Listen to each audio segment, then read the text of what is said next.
of all, that about 3 weeks ago, something very traumatic happened in my family. And I decided that, I don't know, like writers tend to do sometimes, it provides grist to the mill. On April 25th this year, my childhood home in Shackleton, Clarendon, was burnt to the ground. Yeah, it was the people suspect arson and all of that. And this is called an elegy to childhood. I wrote this morning, and I haven't proofed it yet, so if you have mistakes, let's go with it. It's funny the things you remember. For some reason, the first thing that came to my mind when my sister Hope called and gave me the bad news was my sister Grace's hair.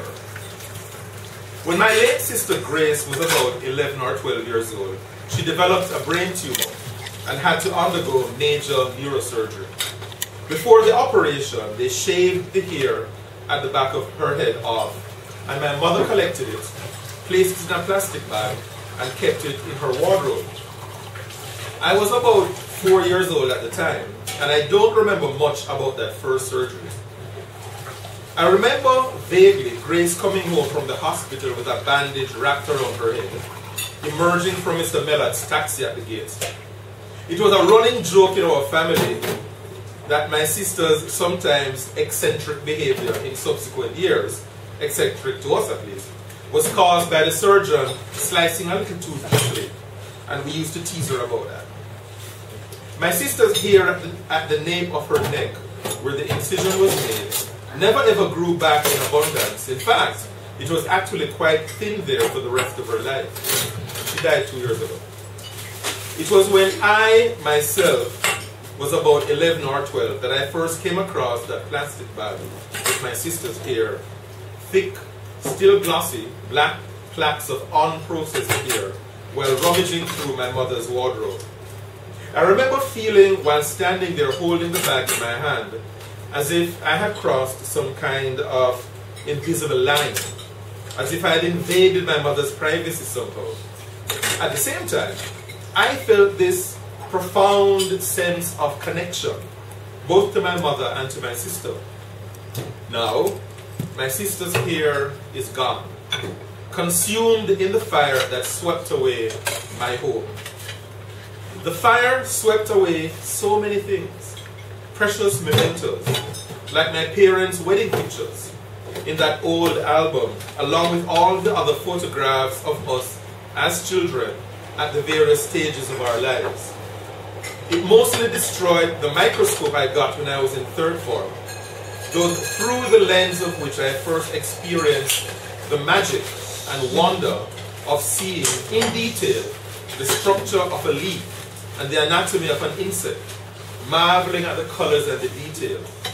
It took from us the old record collection that my sisters had collected as teenagers, and the stereogram that we played them on, Harry Belafonte's glorious Christmas album, which we played every Christmas religiously. The Neil Diamond albums, Stevie Wonder's classic Songs in the Key of Life, Pluto Shervington, Ernie Smith. So much music that was the template for much of the music that I came to love and still enjoy today. But of all the material things we lost, one of our biggest losses is our books. We Munroes are a book family. I guess that's inevitable when your mother is an English language and literature teacher, and you are surrounded by people who are bookworms like you are. Our house was filled with books. Every room had at least one bookcase, and often more, filled to overflowing with books. There were books in boxes on the beds and tables, and on top of and inside of wardrobes.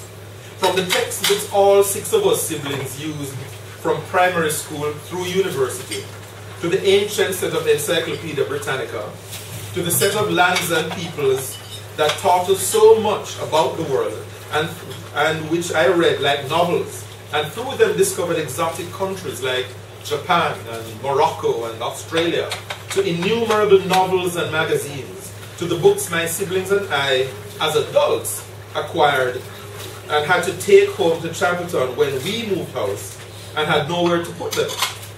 The loss in terms of our books is incalculable. We have lost so many things, an endless list of things, both great and small, souvenirs, precious possessions, pictures, keepsakes that belong to all of us, my 4 sisters, my brother, and of course, my parents, my mother, and my late father. But what has not, cannot be destroyed, is our memories. I remember so much. I remember as a little child riding my tricycle along the back concrete and going over the edge, falling and hitting my head. To a 5-year-old, it seemed like such a long way down. I remember screaming as I was falling and having my screams met with derisive laughter from my 3 older sisters, who at that age and up into our teens, my brother and I referred to as the 3 witches, shades of Macbeth. Years later, of course, I realized that the distance from the top of the concrete to the ground beneath was just a couple of feet, and so I was never in any real danger. But your perspective is quite different when you're very little. We have a big black mango tree in our front yard, and I remember as a primary school kid the usual mango season routine.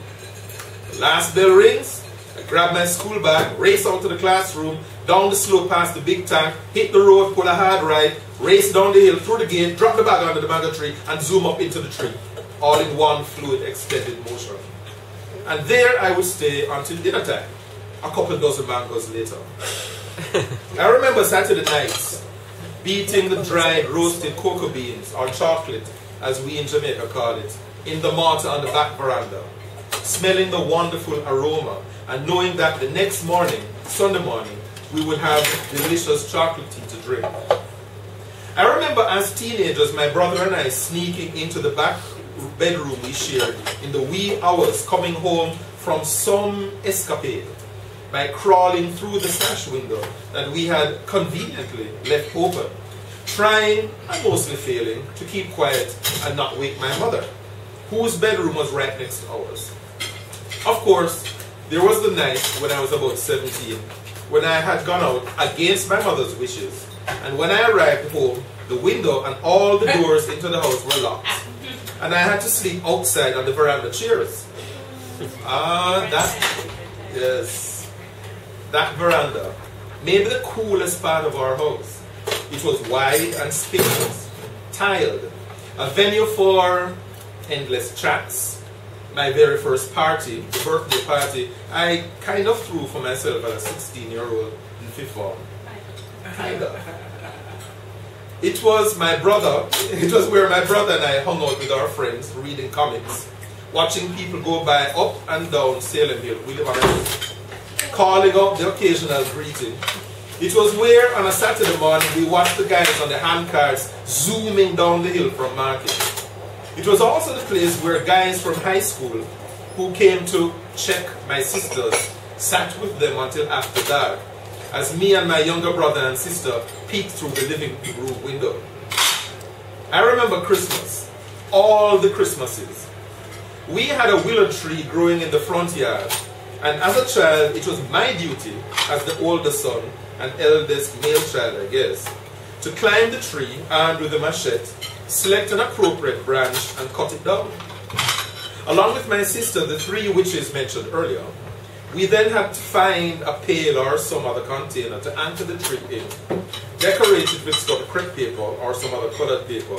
Then we would go into my mother's wardrobe, retrieve the Christmas decorations that we use every year, and decorate the tree. Our Christmas dinners too were great family events. Lots of fun, lots of food, lots of laughter, as well as bickering, of course. When I was in 4th form in high school, we remodeled a section of the house, and I had a blast helping Mr. Stewart and the other workmen fetching and carrying cement, blocks, steel, climbing ladders to watch how they set blocks, learning how to mix mortar. It was fun and exciting, and I learned a lot too, including seeing Mr. Stewart eating a prodigious amount of bird peppers with apparently zero discomfort. I still don't know how he does that.